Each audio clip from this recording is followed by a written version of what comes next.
Safi and Marco, dish out on the movies. Today we're doing a review of Texas Chainsaw Massacre number 4. No, but what's it called, Safi? I don't know. Texas Chainsaw Massacre, The Next Generation. Oh yeah, that's Which, right. Safi, what does that mean? Is that just referring to how these are teenagers, so they're supposed to be the next generation? Like, what's that mean? I don't know because the guy who plays. Let's say this was real, and the guy who plays Leatherface. When did the first movie come out? 74.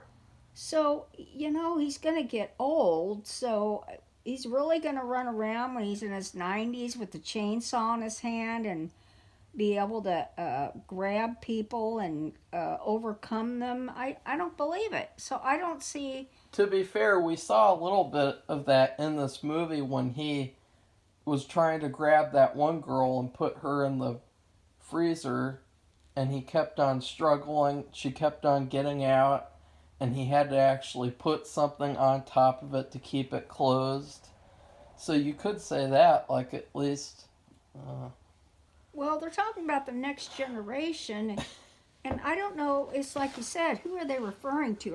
Are they referring to the victims, which would be the next generation, or are they referring to the children or the relatives? Yeah, like, what about I don't know. what about from the third one where you had the little girl? Like, isn't she the next generation? Yeah, what happened to her? And As I know, nothing happened to her in the last movie. and let's talk about that because the third one was good. Yes, it was very good. It was very complete. Yeah, it was simple. It was complete. a good horror movie, and it's a little underrated because when they talk about it, they just say it's okay.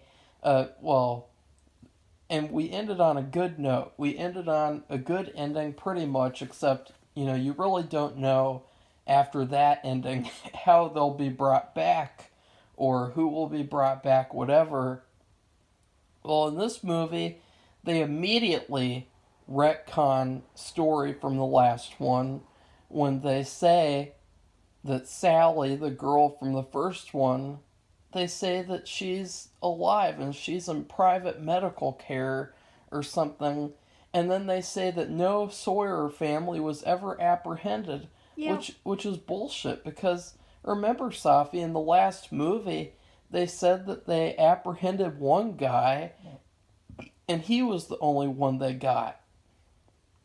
Remember? Yeah, I know. I just don't get it, and it's just it makes no sense. And what was really weird too was that remember they killed that mechanic at the end of the third movie. The guy with the what kind of thing was that on his leg? That mechanical. I have no thing. idea. It was almost like he had a damaged leg and he couldn't bend it, and it helped him to bend his leg. Don't do that, Safi. Don't do that. That's not good. That's not good video. Well, I have a tickle. I don't care. I have to get a drink. Go take care ahead. of it.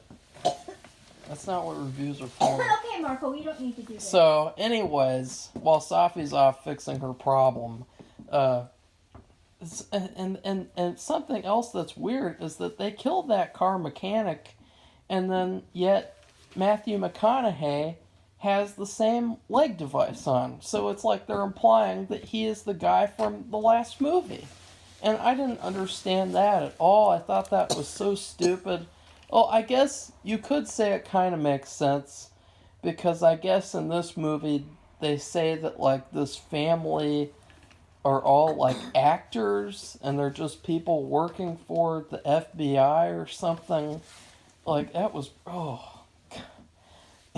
But the thing is that just this feeling of disconnection is already bad because the second movie turned everything into a joke.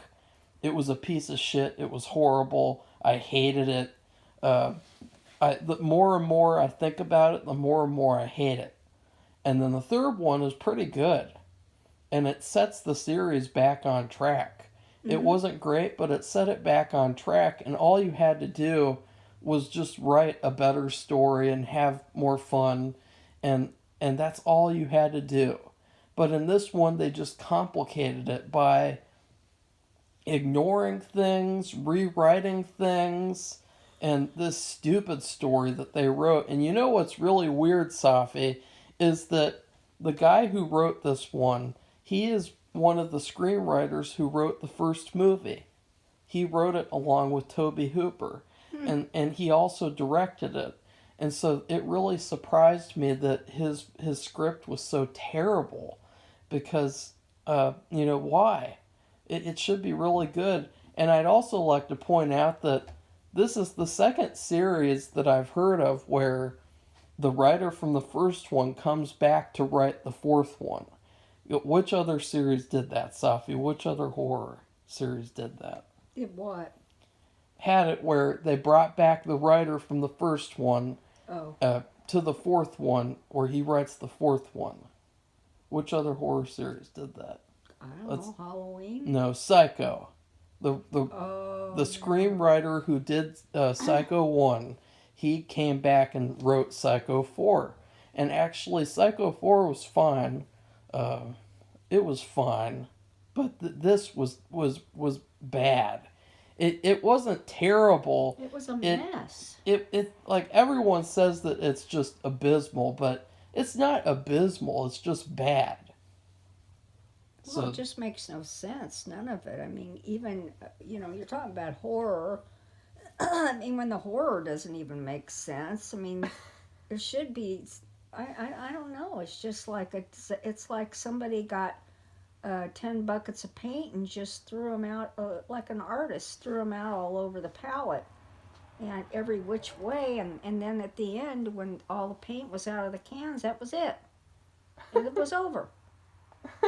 It was a disaster. It was a mess. And it just made no sense.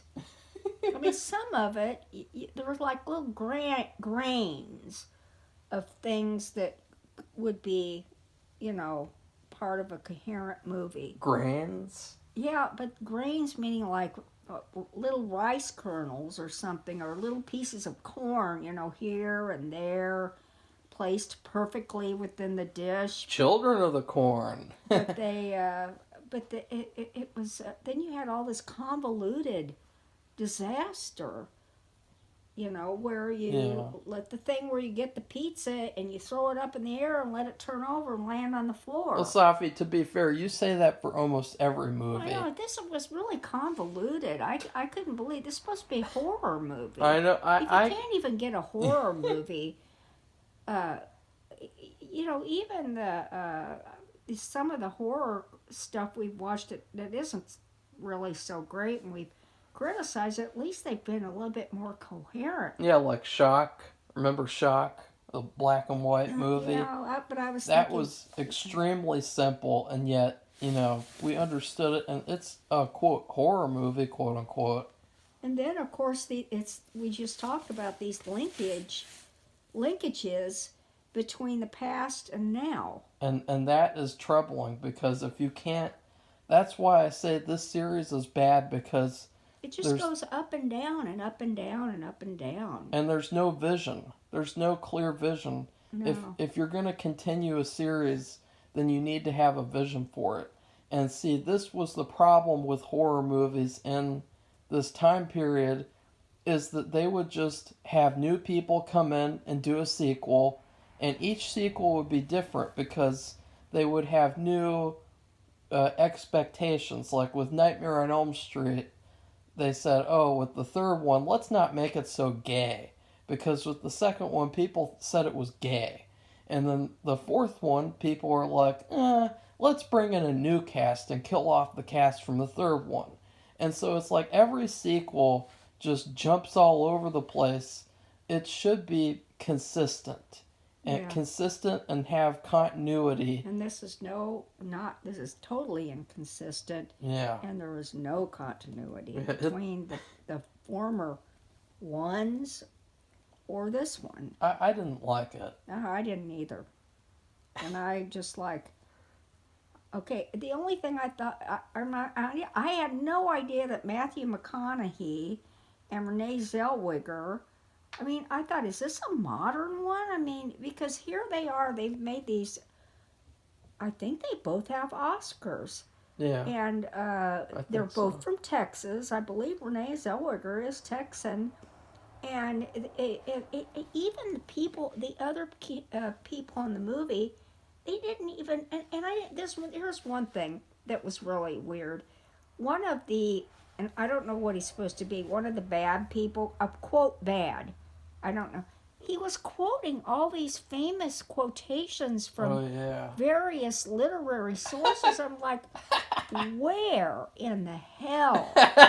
How in the hell would he even know these quotations? These are that very was famous quotations, and that was the somebody was. writer's idea of creating unique characters. Yes, but Oh, you you think have to know those things in order to spout them off. I you mean, think that all people who live like this, you think they're all stupid? No, they're smart. They know about Shakespeare and shit.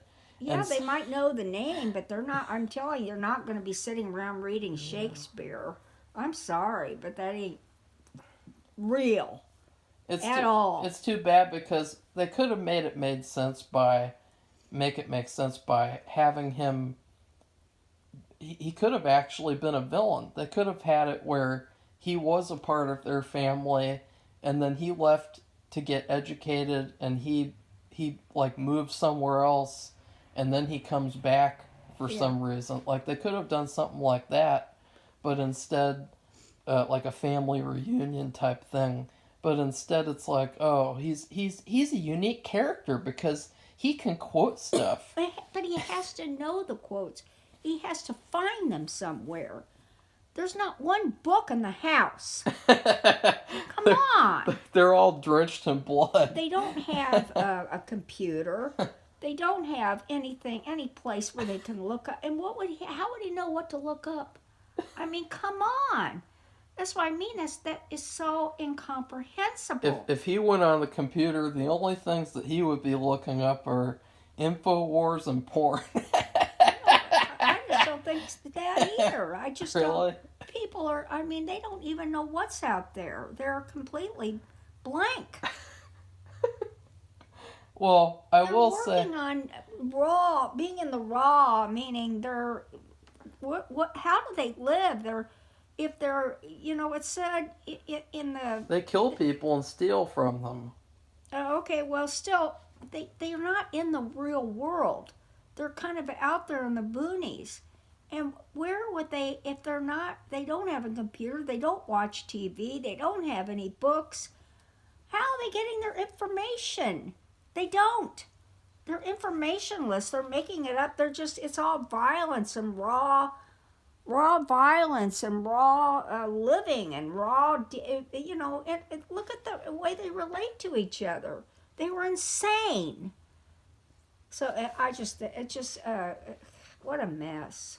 Well, I'll say this: Matthew McConaughey was pretty good. He was entertaining. Well, you could tell he was having fun. Yeah, and I really wished, honestly, that he would be in a Texas Chainsaw movie where he is given a good script because I couldn't imagine like a better casting decision than to have, Mr. Texas Matthew McConaughey be in a Texas Chainsaw movie. I mean, that's just perfect casting. Like you could have had him play like any role. You could have had him play the sheriff. You could have had him play Leatherface himself somehow. You could have had him play anyone, and he would have been really good. And so I'll say that that's something about this movie, but I'm grasping at straws here. I really like the house, though. I will say that I didn't really like the house in the third one or the second one, because in the second one they didn't even have a house. I actually like how they went back because they kind of made the house look like it did in the first one. Yeah. They had it more, it's white and it's stuff like that. It looks better. It looks creepier than the one from the third one. So that's something they did good. I did not like the characters. I did not like the main girl played by Renee Zellweger. She was really like, ugh, like blah. I thought she was fine. just I was like, ugh. she's the rest of those kids were really a lot younger. Why is she even there? Do you know what she's like, Safi? It's like, remember when we went to Frisch's Big Boy and I got a vanilla shake? And it's like, ugh, why did I get this? And I could have gotten a chocolate or a strawberry. That's what she is. She's a vanilla shake from Frisch's Big Boy. And she's so bland. I don't watch. And I've never watched any of her movies, so. But I think she did get an Oscar. her character is so predictable. Like, oh, of course, she doesn't have a boyfriend. She's never had sex. She's never done drugs. And she wears glasses. So that means you know she's going to be the final girl. See, people, this is why I hate final girls. Because this is what happens. You have a cast of characters, teenagers, and you know the most boring character is going to be the one who survives because that's a horror movie cliche by bad writers, bad horror writers. So, what do you think about that, Safi? I guess so. I mean, I just really didn't like her. I wasn't sure if anybody was going to survive. I had no idea what was going to happen because it just was such a mess. And I didn't care. Like, it was so, just, it was like noise. Well, I wanted somebody to survive. I didn't care. But what was funny, too, another thing, was that the kids, this was the kids who were at a prom, okay? You're from Texas. You have an accent. And it may not be like Alabama. Alabama's a very deep, rich accent, or Georgia. But they do have a distinctive Southern accent. And these kids were like from New Jersey or something. Safi, they were like the kids from Bride at Chucky. I don't know. They were like Jersey Shore. I mean, I'm like, what the hell? They had, basically, there was like somebody they ran into in an accident. There's that person, which he wasn't on screen long enough for me to figure it out. But then they had the couple, which was the girl, Renee Zellweger, and her, boyfriend.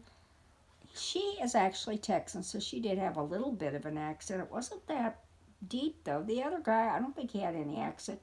Then you had this couple, and they were like from the Jersey Shore. Both the boy and the girl. Even the way he dressed and the way he looked. Even the way she dressed and looked. I felt like I was looking at the East Coast. And I'm like, what the hell? They're supposed to be Texan. Do you know what the kids were like, Safi? I don't know. Remember bunch of nothing? Remember the movie Rope, where the two characters are like, who would be the perfect person to kill? And who would be perfect to kill to where, society wouldn't care about if they were gone? These people, these bland-ass, boring characters from fucking Brady Bunch. Like, who cares about these characters? They're so boring. They're like, you guys complain about the characters from the first movie. I challenge you to say that these characters from part 4 are better than the ones from part 1. Because to me, I can remember every character from part 1. You have the curly hair guy, he's retarded in the movie. And then you have the guy with the Beatles haircut, he's retarded in the movie. You have the girl with the shorts, Pam. You have Sally, the main girl. And you have Franklin, the wheelchair guy. I mean, there you go. I just remembered all of them. They're all unique characters. The characters in this movie, bland. Like, just, it makes me sick to think about them. It reminds me of that movie Belfast that I suffered through watching. Like, just how many times you gonna write these characters who are just so vanilla, and it's not because of the color of their skin, it's because of the content of their character. Or in this case, the lack thereof. Yeah, Right, Safi? I mean, they are the definition of white I'm wondering, did bread. they do that deliberately? Because I think so, and that's make the Leatherface stand out. That's the even worst part, is that the writing in this movie, the decisions creatively are really bad.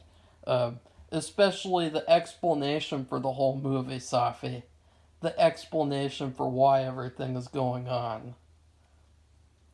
The FBI hired this family of actors or something to kidnap and kill people to make them go through a religious experience. That is just utter bullshit. And I'm sorry, I don't like to swear It's an on experiment. camera. I do swear off camera. All the time. Yes. But it's just this bull. That's bull crap. That's the movie. That's Texas Chainsaw Part 4. And I will say, it is better than the second one. What do you think about that? Yeah, I guess. Probably because of Matthew McConaughey. Yeah. And because it takes itself, quote-unquote, seriously, even though it's complete bullshit.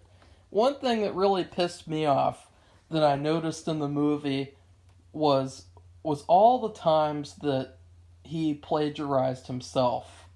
The writer, the writer-director, he put in all these moments that were very, very copy and paste of the original movie. They had the part where the girl runs in the house and then Leatherface saws through the door and she runs up the stairs. They even edited it the same way. They shot it the same way. They had it where she jumped out the window. They were just copying and copying and copying the first movie. But what's funny is that it sucked. Like, at least in Halloween 2018, the copying that they're doing a better job at copying it than this movie. Like, this movie, this copycatting is just really dumb. And I wonder how far back I can trace horror movies copy and pasting themselves. What do you think, Safi? Did you notice that?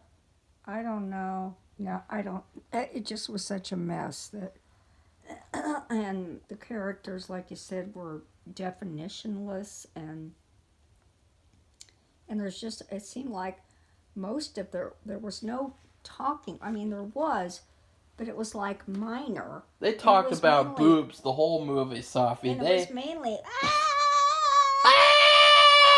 almost the whole movie. And it wasn't just girls. It was the guys. It was Matthew McConaughey going, ah! Yeah, and you know what it was? It did remind me of. It reminded me of Leonardo DiCaprio in Titanic when he stood up at the end of the boat. Which I know there's the stern and the other thing and. I don't know the other part of the boat, bow, the stern, I don't know. And he stood there and said, "I'm the king of the world," or whatever he said. And so every time Matthew McConaughey succeeded in doing something, like his leg locked up and he couldn't get his mechanical thing to function, which meant that he would be able to bend it because it got stuck or something. He would get it fixed. He would do that. He would raise his arms in the air like he was at the bow of the Titanic, going, "I'm the king of the world." And he was going, "Yeah!" He's at the Battle of Gettysburg. And it's just like, what the hell? I mean, he did that like, I don't know, maybe 2 or 3 times. And, I don't know. They did that in the first movie. They're copying the first. It's more copying the first movie. They had the thing where he's poking her over and over again and she's screaming. They had the thing at the end where Leatherface is twirling around in frustration with his chainsaw, which, something funny, Safi? What? That was improv in the original movie. They just so happened to film the actor playing Leatherface. He was so frustrated with how hard the production was that he just started dancing with the chainsaw, starting thrashing it at the air because he was so angry about how hard the production was. And so, but they recreated that and made it to where he's dancing around like a ballerina. And I thought that was queer. And the best part of the movie is the ending. Because in the ending, and now here's some more fun facts, Safi, since there's hardly anything to talk about with this movie, you have to bring in fun facts to make this interesting. Okay, go ahead. At the end, when she's sitting in the hospital, the cop that she's talking to, Yeah. he's the guy who played the grandpa in the original movie. Oh. And then when that girl gets wheeled by on the gurney, Was that? that girl was Sally from the original movie. She was the main character. Oh. That was her. And the guy wheeling her was Franklin, the wheelchair guy. So they had those 3 cameos at the end, and I actually loved that part because that was cool seeing that, and the fact that they looked at each other and they both knew that they survived Leatherface because they both saw the expression. She remembered what she looked like, and she saw Sally. I thought that was a really cool moment, actually. That was my favorite part of the movie. And honestly, the movie was worth it just for that. Like, even though they killed her off in the 3rd movie, I thought that was really cool. What do you think of that, Safi? Well, I wondered who it was. Were you 'Cause wondering? I could tell it was something familiar about her. And then I thought the guy who played the sheriff or a deputy or a police person, I thought that he looked familiar. He was covered up in makeup in the original movie, but still, like, I saw him in a behind-the-scenes documentary of the first movie, and so I knew what he looked like, and I thought, oh, that's really cool that they did that. You know, at least they did that. And that's so much, doing that is so much better than doing what they did with these franchises now, where now with the new Texas Chainsaw, they're bringing her back. And Safi, she's been waiting.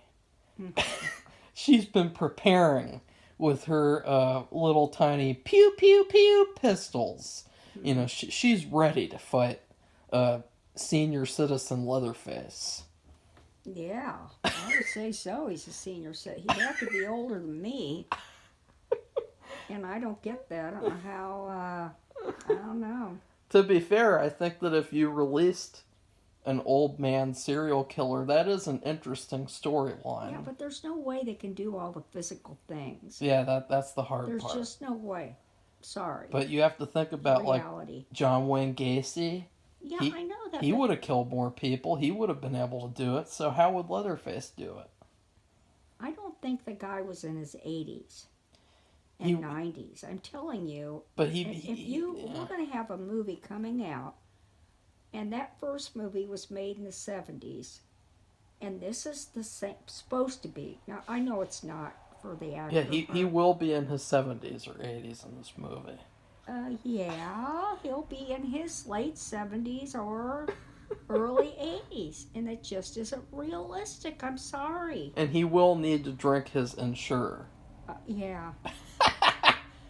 What flavor of Ensure do you think Leatherface drinks, Safi? What flavor? Strawberry? Yeah, strawberry like blood. That's the only thing I could think, unless it'd be vanilla, but I don't Butter think so. pecan. Oh, God, that stuff is... Ugh. You've had that, It's Safi. gross. It's really gross. So anyway, are we ready to yeah, give our what's your review? rating? Well, I just gave it a crappy bowl of chili. Texas is known for its chili, and truthfully, I don't know how it differs from the chili we make. Probably doesn't have noodles in it. I think that's some kind of Italian Chicago thing, which is what we have in ours. But I think it's a messed up bowl of chili where they didn't put the seasonings in right, which is mainly chili powder. And I don't know what else Texas uses, because they do have their own specific bowl of chili. And maybe they used the wrong kind of beans, and maybe the meat wasn't cooked properly, or it wasn't ground up, and it's just messed up and not good. So that's what I would rate it. So, how about you, Marco? What do you give it? Well, I went to this really bad barbecue place in 2020, in the spring of 2020, and I'm saying that so that, because I'm going to name the place, and so maybe if people go there now, it's better. But it's called Old Hickory Barbecue, Mm-hmm. and remember, Safi, we went there for lunch, Mm-hmm. someone else and me. I got 2 pulled pork sandwiches and a baked potato, and that's it. And I'm not kidding you guys when I say it is the grossest, worst barbecue I have ever had. The pulled pork tasted like, I don't even know. Like, it tasted like I was eating some mystery meat Oh God. with some weird sauce. Like, it just, I can still remember the taste. It was so weird and so just that it was so bad, and I was starving, so I ate like a half of one. It was tough. It was so gross though. It just I don't. It was like what I would imagine cat food would taste like, or something like that. Like, it was that gross. And that's pulled pork from Old Hickory Barbecue. Okay. And then I had the baked potato. The baked potato was bad too. The baked potato had a weird taste. It was probably an old potato. It was just, oh. That is this movie, Old Hickory Barbecue. What do you think of that, Safi? Sounds good to me. Ah! That's this movie, Safi. Okay, well. You want to reenact this movie? No. Ah! So anyway, if you like this video, press the like button. And if you want to be one of our subscribers, we welcome you with open arms, because we love to hear commentary from people about what they think, about maybe they saw them, maybe you saw the movie, or maybe you liked it. I kind of doubt it, but There are people who like it because of how bad it is too. now, that's just They say screwy. it's so bad it's funny. Okay. And I had trouble laughing at it because I thought, this is sad that they destroyed the series so badly with this movie. Especially when the last movie was decent. It was good. Yeah. Oh yeah, I don't get that. So anyway, we're still working on other projects, and Marco will be bringing you something probably tomorrow. On Valentine's Day. And tomorrow is Super Bowl Sunday. Tomorrow is the remake of Texas Chainsaw. Ah. Because after this movie, they said, F it! We're gonna remake it now! Ah! Okay. And then Monday's Valentine's Day. That's Twilight 2 commentary. So we have a lot of, and we are still working on the X-Files. We are on season 6. And Not a good season. I'm trying to think where we are. We're in the middle of it, I guess. And that's it. So Bye, everybody. Ah!